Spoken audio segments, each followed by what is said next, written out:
ونصلی ونسلم علی رسولہ الکریم اما بعد فاعوذ باللہ من الشیطان الرجیم بسم اللہ الرحمن الرحیم اہدنا الصراط المستقیم صراط الذین انعمت علیہم غیر المغضوب علیہم ولا الضالین صدق اللہ العظیم۔ سورہ فاتحہ کی آخری آیات کے متعلق گفتگو آپ سماعت فرما رہے ہیں۔ ہر بندہ اپنے رب سے جو دعا کرتا ہے اس کے الفاظ یہ ہیں، اہدنا الصراط المستقیم،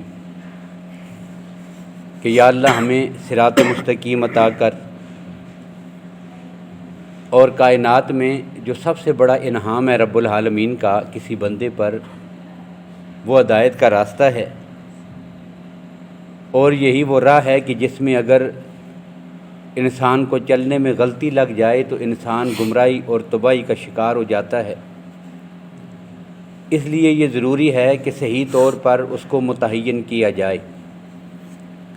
اسی لیے ساتھ جو ہے وہ اگلے جملوں میں صراط مستقیم کو دو صورتوں میں اللہ نے واضح کیا ہے۔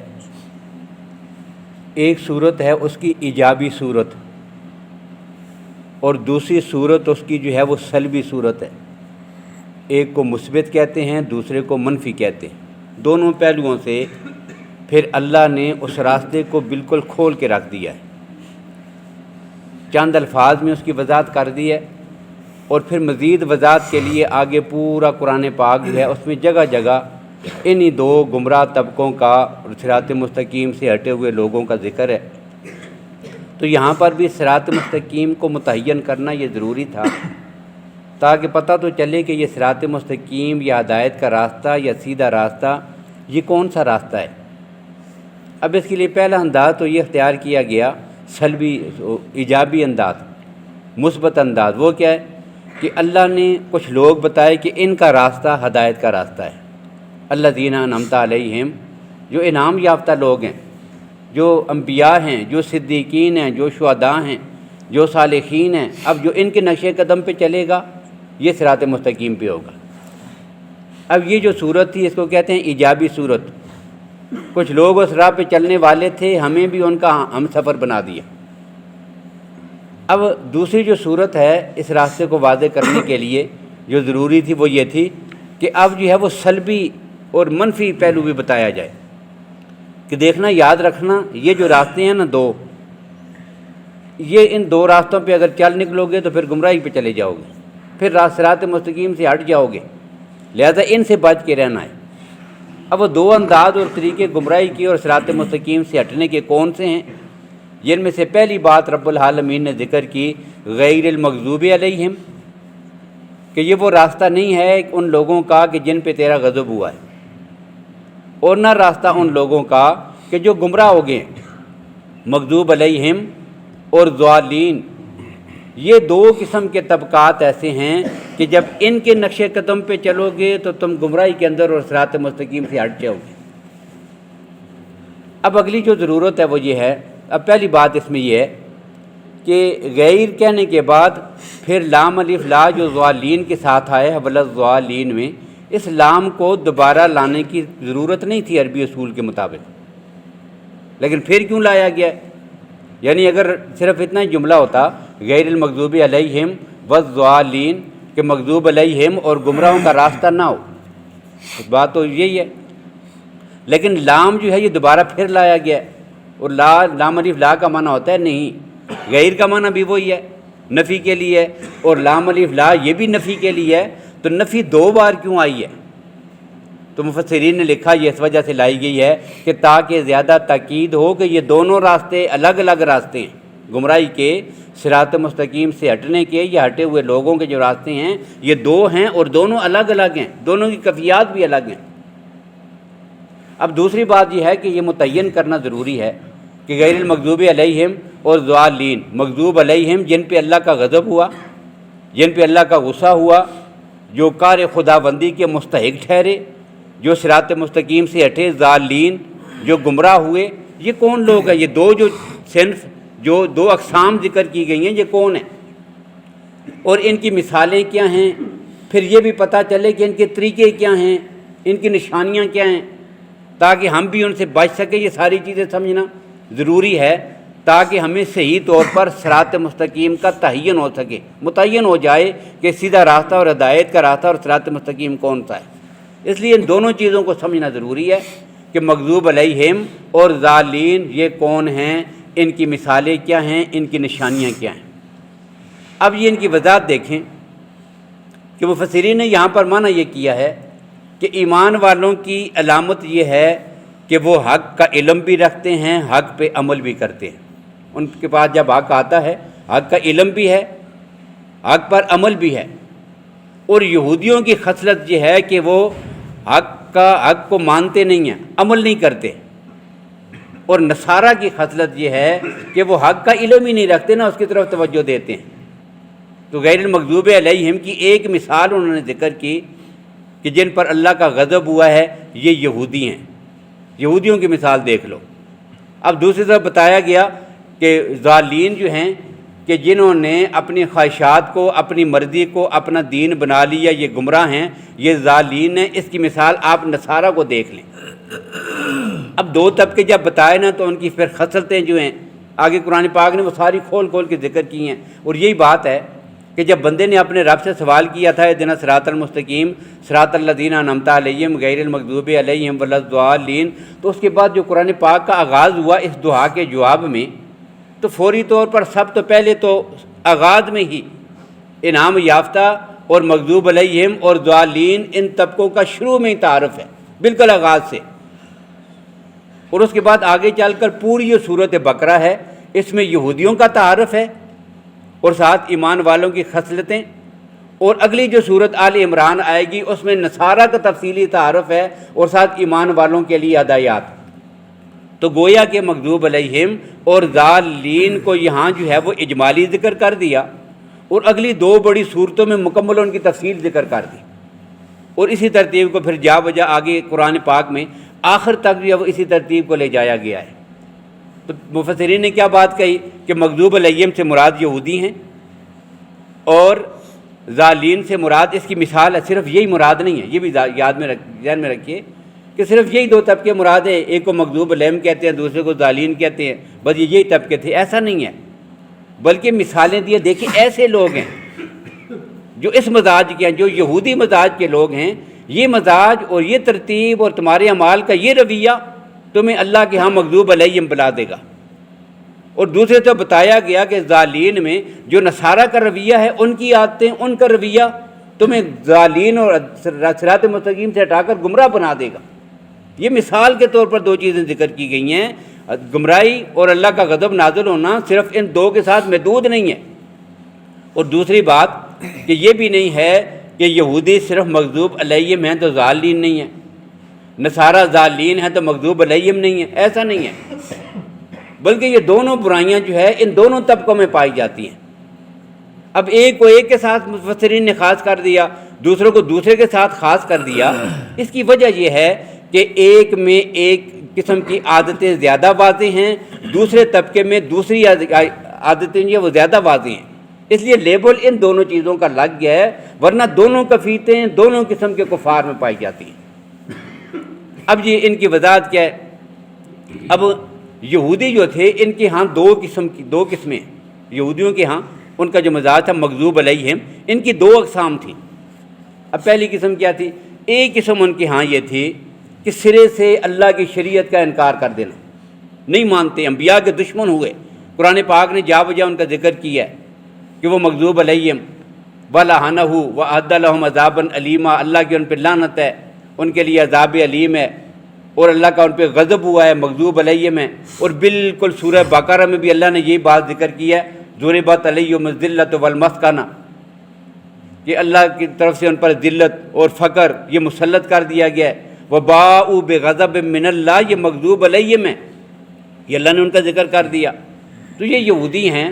اب یہودیوں کا ایک طبقہ وہ تھا کہ جنہوں نے انبیاء کی دشمنی کی، کھل کے مخالفت کی ہے، ان کے خلاف ہوئے اور ان کو قتل بھی کیا۔ قرآن پاک نے ان کو ذکر کیا ہے کہ اپنے نبیوں کو قتل کر دیتے تھے، یہ ایک طرف کی ہے، یہ نہ ماننے والا طبقہ اور حق کا ڈٹ کر مقابلہ کرنے والی سوچ اور فکر، سرے سے مانتے ہی نہیں۔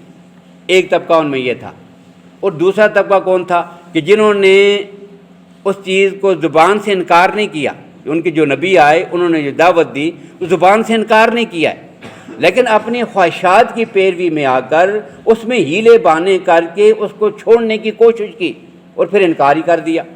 اب اس کی مثال کیا ہے؟ قرآن پاک نے ایک بستی کا ذکر کیا ہے۔ اب یہاں پر بھی جب لعنت کا ذکر آتا ہے نا قرآن پاک میں، یہ مغضوب علیہم ہے، ان پر اللہ کا غضب ہے، جب اس کا ذکر آتا ہے تو پھر اللہ کی ذات ساتھ ہی کہتے ہیں وَجَعَلَ مِنْهُمُ الْقِرَدَةَ وَالْخَنَازِيرَ، اللہ نے ان کو بندروں اور سوروں کی شکل میں تبدیل کر دیا۔ یہ ان پہ عذاب آیا تھا اللہ کی طرف سے، یہ مغضوب علیہم ہے۔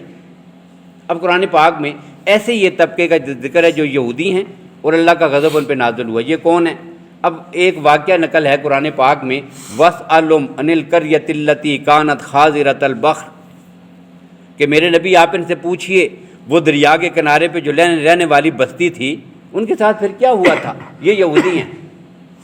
اب ان کے لیے حکم کیا تھا کہ آپ نے ہفتے کے دن شکار نہیں کرنا، اللہ نے روک دیا۔ اب ایک انکار کرنے والے وہ ہیں کہ جنہوں نے اپنی انبیاء کی کھول کر مخالفت کی، ان کا انکار کیا، انہیں جھٹلایا اور دشمنی میں اتنا آگے بڑھے کہ اپنے نبیوں کو بھی شہید کر دیا۔ ایک طبقہ یہودیوں کا یہ تھا۔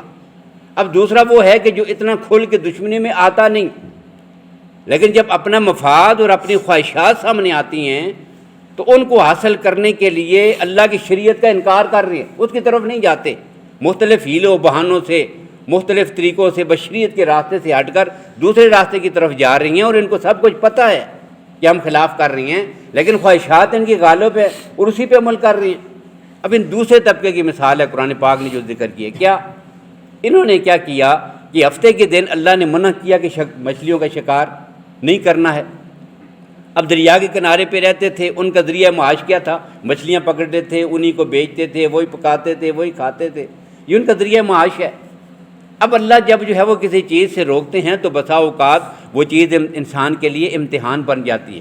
اب ان کا بھی امتحان تھا کہ جب ہفتے کا دن ہوتا، اذ تاتیہم خیتانہم یوم سبتہم شرعن و یوم لا یثبتون لا تاتیہم، جب ہفتے کا دن ہوتا، اب اس دن اللہ نے مچھلیاں پکڑنے سے روکا ہوا ہے۔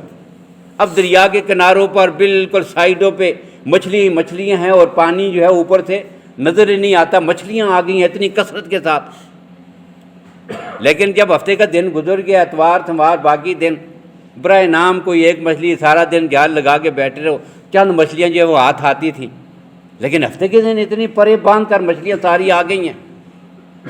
اب انہوں نے دیکھا تو انہوں نے کہا کہ چلو ایسا کرتے ہیں، انہوں نے آگے جو ہے وہ بڑے بڑے گڑھے کھودے اور چھوٹی چھوٹی نہریں جو ہے ان گڑھوں کی طرف پانیوں کی کر دی۔ اب ہفتے والے دن جب مچھلیاں خوب آتی تھیں اور وہ نہریں انہوں نے کھول دی اپنے گڑھوں کی طرف، اب وہ ساری مچھلیاں نہروں سے گزر کر ان گڑھوں میں اور گڑھے وہ سارے بھر گئے، تالاب بھر گئے مچھلیوں سے، پیچھے سے پانی بند کر دیا۔ کہتے ہیں اب ہفتے کے دن پکڑنا نہیں ہے، یہ اللہ کی شریعت کا مذاق اڑایا، یہ یہودیت کی سوچ ہے، یہ ان کا مزاج ہے، اللہ کے دین میں ہیلے اور بہانے کر کے انکار کی راہیں اور جو ہے وہ یہ چیزیں سوچنا، یہ یہودیوں کی سوچ ہے، یہ گمراہی کا راستہ ہے۔ اللہ کہتے ہیں مغضوب علیہم، ایسے کام کرو گے تو تم بھی ایسے بن جاؤ گے، یہ تعارف کروایا۔ اب کیا تھا، مچھلیاں ادھر بند کر دی، ہفتے کے دن پکڑتے نہیں تھے، اب ہفتے کا دن گزر گیا، اتوار کا دن ہے، مچھلیاں ادھر گھر میں اپنے تالابوں میں ہی بند ہیں، اب تو وہ نہیں بھاگ سکتی، جب اتوار کا دن ہوتا تو ساری مچھلیاں نکال لی۔ اب اللہ نے کیا کیا، فَجَعَلَ مِنْهُمُ الْقِرَدَةَ وَالْخَنَازِيرَ، اللہ نے ان کی شکلوں کو مسخ کر کے انہیں بندر اور سوروں میں تبدیل کر دیا۔ یہ یہودیوں کا ایک انداز ہے، یہ دو قسم کے یہودی ہیں۔ اور نصارہ کا انداز کیا تھا کہ نصارہ نے اپنے نبیوں سے اتنی محبت کی، یہ یہودیوں کا طبقہ یہ دشمنی میں لگا رہا انبیاء کی، ان کو قتل بھی کیا، ان کی مخالفت کی، اور دوسری طرف محبت ہے۔ اب صراط مستقیم افراط و تفریط سے ہٹ کر جو اعتدال کا راستہ ہے نا، درمیان والا، اس کو صراط مستقیم کہتے ہیں۔ اور یہی وجہ ہے کہ اس دعا کے جواب میں سورہ بقرہ میں ہی جب دوسرا پارہ شروع ہوتا ہے، وَكَذَلِكَ جَعَلْنَاكُمْ أُمَّةً وَسَطًا، اللہ کہتے ہیں میں نے تمہیں ادھر سے بھی بچا کر ادھر سے بھی بچا کر افراط و تفریط، نہ اس دین میں کمی ہے کہ تم اپنے انبیاء سے دشمنیاں کرو اور انہیں قتل کرو، اور نہ اس دین میں افراط ہے کہ ان کو بڑھا چڑھا کر اتنا اوپر لے جاؤ کہ خدا کی الوہیت میں انہیں شریک کرنے لگو۔ وَكَذَلِكَ جَعَلْنَاكُمْ أُمَّةً وَسَطًا، میں نے تمہیں درمیان والی امت بنایا ہے، یہ امت وسط ہے، اور یہ امت وسط ہونا ہی یہ صراط مستقیم ہے۔ اب کیا تھا؟ دوسرا طبقہ ہے جی نصارہ کا۔ اب ان کی خصلت کیا ہے؟ اپنے انبیاء کے ساتھ اتنی محبت ہے اور محبت میں اتنا غلو ہے کہ انہوں نے حضرت عزیر، حضرت عیسیٰ علیہ السلام کو خدا کا بیٹا بنا لیا۔ یہ محبت ہے جی، یہ کیا ہے؟ یہ تفریط ہے، یہ تفریط ہے۔ دوسرے طرف افراط ہے، یہ تفریط ہے، یہ کمی بیشی ہے، اس سے روکا گیا ہے۔ اب ان کی عادت کیا تھی؟ انہوں نے انبیاء علیہ الصلوۃ اور یہی وجہ ہے کہ پھر نبی اکرم صلی اللہ علیہ وسلم نے اپنی ذات کے حوالے سے ان ساری چیزوں سے منع کیا اور روکا ہے۔ جیسے ایک حدیث میں ہے، اللہ کے نبی صلی اللہ علیہ وسلم ایک جگہ تشریف لے گئے، کوئی ولیمہ تھا، کوئی شادی کا موقع تھا، چھوٹی چھوٹی بچیاں ہیں اور وہ بچیاں جو ہے وہ اشعار پڑھ رہی ہیں۔ خوشی کا موقع ہوتا تھا، اہل عرب کے ہاں یہ رواج تھا، حدیث میں موجود ہے کہ وہ بچیاں جو ہے وہ گاتی تھیں، چھوٹی چھوٹی نابالغ بچیاں گاتی تھیں۔ جس طرح اللہ کے نبی صلی اللہ علیہ وسلم ہجرت کر کے تشریف لے جا رہے تھے، مدینہ پہنچے تو بچیوں نے کیا کہا تھا؟ طلع البدر علینا من ثنیات الوداع وجب الشکر علینا ما دعا للہ داعی۔ یہ والا جی جو حمد و ثنا ہے، یہ جو نعت ہے، یہ بچیوں نے اس موقع پہ کہی تھی۔ اب ایسے ہی وہ اشعار ان کے ہوتے تھے، اور اشعار میں کیا ہوتا تھا؟ اپنے آباء و اجداد کے جنگی کارنامے، ان کی بہادریاں، ان کی شجاعت، ان کی لڑائیوں کے تذکرے، یہ عرب کا ایک مزاج تھا۔ اب وہ بچیاں ان کا ذکر کر رہی ہیں، فلاں نے ایسے کیا تھا، فلاں اتنا بہادر تھا، وہ اتنا جنگجو تھا، اس نے اتنی جنگوں میں حصہ لیا تھا، اس کے ہاتھوں سے اتنی تلواریں ٹوٹی تھیں، بس ان چیزوں کے وہ تذکرے وہ بچیاں کر رہی ہیں۔ اچانک اللہ کے نبی تشریف لے گئے، اس محفل میں جانا تھا، جیسے گھر میں داخل ہوئے نا، چھوٹی چھوٹی بچیوں نے دیکھا حضور آ گئے۔ اب بچیوں نے کیا کہا؟ ایک بچی ایک دم بول پڑی، وفینا رسول اللہ یعلم ما فی غد۔ شعر پڑھتے پڑھتے ایک جملہ یہ کہہ دیا، ہمارے پاس تو اللہ کے وہ نبی ہیں جو یہ بات بھی جانتے ہیں کہ کل کیا ہونے والا ہے۔ وہ نبی غیب دان نبی ہے، ہمارا نبی تو ایسا ہے جو یہ بھی جانتا ہے کل کیا ہوگا، غیب جاننے والا نبی۔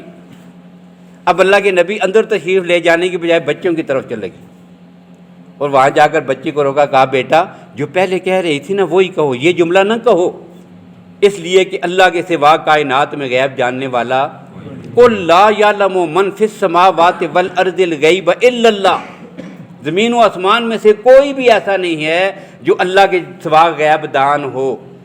یہ کیا ہے جی؟ یہ کسی کو اس کے منصب سے اوپر بڑھا کر لے جانا، یہ گمراہی کا راستہ ہے، اس سے روکا ہے کہ تم اپنے نبی کے نقش قدم پہ چلو، ان کی تعظیم کرو، لیکن اتنا نہ بڑھاؤ کہ خدائی صفات جو ہے وہ اپنے نبیوں میں تسلیم کرنے لگ جاؤ۔ یہ یہودیوں، یہ عیسائیوں کا راستہ ہے، یہ نصارہ کا راستہ، اس سے بھی بچنا ہے۔ نہ دین کی مخالفت کرنی ہے، نہ ان کی دشمنی کرنی ہے، نہ ان کے منصب میں کمی کرنی ہے، نہ ان کی توہین کرنی ہے، لیکن دوسری طرف عظمت میں اتنا بھی نہیں بڑھانا کہ تم خدا کی صفات میں غلو کرو اور خدا کی صفات میں ان کو شریک کر لو۔ اس سے ہٹ کر درمیان میں چلو گے تو یہ صراط مستقیم ہے۔ اب ایک مثال یہ ہے، اور دوسری مثال یہ بھی ہے، نبی اکرم صلی اللہ علیہ وسلم اپنے صحابہ کرام کے درمیان تشریف فرما تھے، محفل لگی ہوئی ہے، اللہ کے نبی تشریف فرما ہیں، اتنے میں اچانک دیکھا کہ ایک اونٹ داخل ہوا اندر، جانور ہے، قریب آیا، اونٹ ہے، رسول اللہ صلی اللہ علیہ وسلم کے بالکل قریب آیا، مسلم شریف میں روایت موجود ہے۔ اب جب وہ قریب آیا تو اس اونٹ نے اپنا سر حضور کے بالکل قدموں کے قریب رکھ دیا۔ دیکھنے والوں کو یوں لگتا تھا کہ جس طرح جو ہے یہ اونٹ حضور کے سامنے سجدہ کر رہا ہے، ایسے آیا اور سر ٹیک دیا حضور کے مبارک قدموں میں، اور پھر کچھ آوازیں نکالیں اور چلا گیا۔ اب اللہ کے نبی صلی اللہ علیہ وسلم نے فرمایا یہ جو اونٹ ہے نا، یہ اپنے مالک کی شکایت کر رہا تھا، کس کا ہے یہ اونٹ؟ وہ آدمی سامنے آیا، یا رسول اللہ میرا ہے۔ اللہ کے نبی نے فرمایا تیرا اونٹ جو ہے نا تیری شکایت کر رہا ہے، تو اس کو چارہ کم دیتا ہے اور بوجھ زیادہ ڈالتا ہے، مشقت کام زیادہ لیتا ہے، آئندہ ایسی حرکت نہیں کرنا۔ یا رسول اللہ غلطی ہے، آئندہ ایسا نہیں ہوگا۔ اب یہ معاملہ تو کلیئر ہو گیا۔ اب یہ منظر جب دیکھا صحابہ کرام نے رضی اللہ تعالیٰ عنہم، تو صحابہ نے عرض کیا یا رسول اللہ تسجد لک البہائم والشجر فنحن احق ان نسجد لک۔ یا رسول اللہ یہ بہائم بھی، یہ جانور بھی، یہ آپ کے سامنے آ کے سجدے کرتے ہیں، جب آپ راستے سے گزرتے ہیں تو درخت بھی جھک جاتے ہیں، یوں لگتا ہے کہ یہ درخت بھی آپ کو سجدہ کر رہا ہے، آپ کو جھک جھک کے سلام کہتے ہیں، پتھر بھی، درخت بھی اور جانور بھی آپ کے قدموں میں آ کے سر رکھتے ہیں، سجدے کر رہے ہیں۔ نحن احق ان نسجد لک، ہم زیادہ حقدار ہیں کہ آپ کو سجدہ کیا کریں۔ تو کیا خیال ہے آج کے بعد آپ کو سجدہ کیا کریں؟ یہ تھا جی وہ انداز۔ اب اللہ کے نبی نے کیا کیا؟ فرمایا اعبدوا ربکم، یاد رکھو یہ سجدہ کرنا یہ صرف رب العالمین کا حق ہے۔ اللہ کے سوا کائنات میں کسی کے سامنے اپنے سر کو، جبین نیات کو جھکانا یہ جائز نہیں ہے، یہ اللہ کی عبادت ہے۔ اللہ کے سوا کسی کو سامنے سجدہ کرنا یہ جائز نہیں۔ اعبدوا ربکم، عبادت صرف اللہ ہی کی کرو۔ ہاں اکرموا اخاکم، میں تمہارا بھائی ہوں، تمہارا استاد ہوں، تمہارا مرشد ہوں، اللہ کی طرف سے بھیجا ہوا سچا نبی اور رسول ہوں، تم نے میری باتوں پہ عمل کرنا ہے اور میری اطاعت کرنی ہے، میری تعظیم کرنی ہے، لیکن سجدہ جو ہے وہ صرف رب کے سامنے کرنا ہے۔ یہ وہی راستہ ہے کہ محبت میں آگے اتنا مت بڑھاؤ، اسے روک دیا گیا۔ اور ایک حدیث میں اللہ کے نبی صلی اللہ علیہ وسلم نے تو صاف لفظ میں یہ جملہ کھل کر کہا، لا تطرونی کما اطرت النصارى بعیسی ابن مریم، تم مجھے اپنے مقام سے اٹھا کر بڑھا کر اتنا اوپر مت لے جاؤ جیسے نصارہ نے کیا تھا کہ عیسیٰ ابن مریم کو خدا کا بیٹا بنا لیا۔ وہ اللہ کے نبی تھے، وہ اللہ کے رسول تھے، اللہ نے ان کو بھیجا تھا۔ اب بجائے اس کے کہ ان کی نبوت اور رسالت کا اقرار کرتے، انہوں نے کیا کہا؟ یہ الہ بھی ہے اور اللہ کا بیٹا بھی ہے۔ ان کو اللہ کا بیٹا بنا لیا تھا۔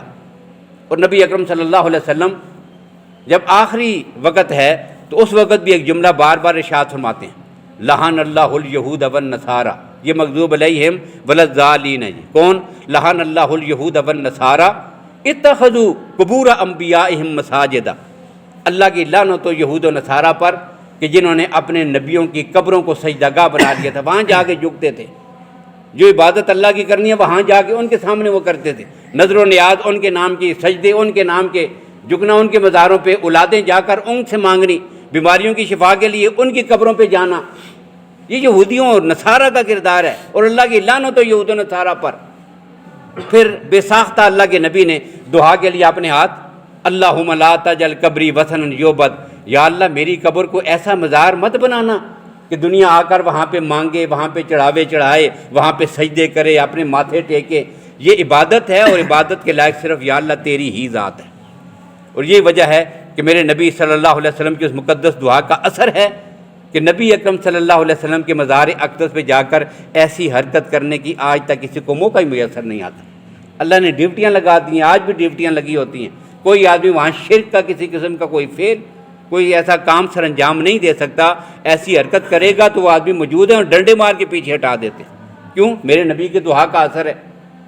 تو یہ جو دو راستے ہیں افراط اور تفریط کا، اپنے انبیاء کی مخالفت کرنا، دین کی مخالفت کرنا، جان بوجھ کر اس کا انکار کرنا، ہیلے بہانوں سے شریعت کے احکام کو ٹھکرا دینا، یہ اللہ کے غضب کے نازل ہونے کا ذریعہ ہے۔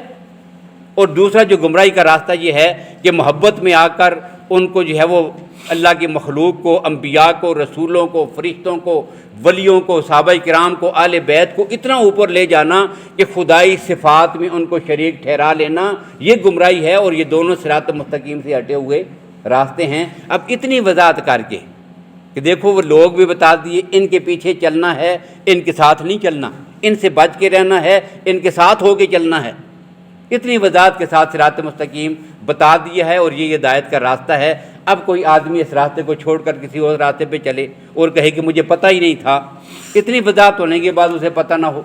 اس لیے بندہ مومن کے لیے یہ بھی تلقین کی گئی ہے کثرت کے ساتھ ہم اپنی دعاؤں میں اہدنا الصراط المستقیم، اہدنا الصراط المستقیم، یہ بڑی جامع دعا ہے، یہ بھی ہم پڑھا کریں کہ یا اللہ مجھے صراط مستقیم پہ گامزن رکھنا، صراط مستقیم دکھا دے، جو اصل ہدایت کا راستہ ہے اور سیدھا راستہ ہے، میں اسی پہ لگا رہوں۔ تو یہ دعا کرنی ہے اپنے رب سے۔ یہی دعا جو ہے سورہ فاتحہ میں بھی کی گئی ہے، غیر المغضوب علیہم ولا الضالین۔ باقی گفتگو انشاءاللہ کل کی گفتگو میں۔ اللہ تعالیٰ ہم سب کو عمل کرنے کی توفیق نصیب فرمائے۔